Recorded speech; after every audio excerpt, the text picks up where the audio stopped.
এই কর্নারটাকে যদি এইভাবে না রেখে এইভাবে সাজাই তো কেমন লাগে। তো আজকে তোমাদের সাথে শেয়ার করবো যে এই কর্নারটাকে আমি এত সুন্দরভাবে কিভাবে সাজালাম। তো আমার কাছে অনেকদিন ধরে একটা কর্নারে সাজানোর জন্য সেলফ ছিল, যেটা আমার মেজো মামা আমাকে দিছিল। তো ওটা যেহেতু অনেক বেশি পুরানো বলো বা ভার্নিশটা চলে গেছে এমন টাইপের আর কি, নতুন ভাবে ভার্নিশ করলে ভালো লাগবে দেখতে। তো আমি ডিসাইড করি এটাকে আজকে ভালো করে পরিষ্কার করে দেন ভার্নিশ করব, এরপর আমি সাজাবো।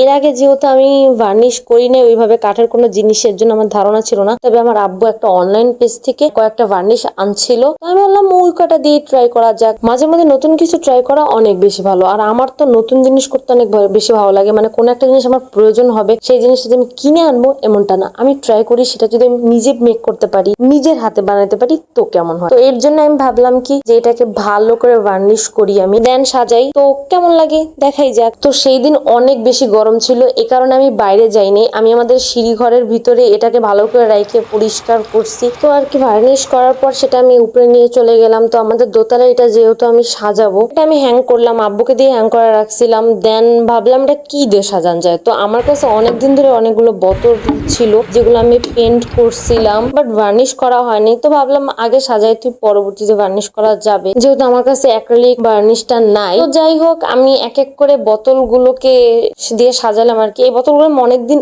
আগে করে রাখছিলাম, তো সবগুলো আমার নিজেরই করা। এক এক করে আমি সাজাই নিতেছিলাম আর কি। তো সাজানোর পর ভালোই লাগলো। তো তোমাদের কেমন লাগতেছে অবশ্যই কমেন্ট বক্সে জানাও।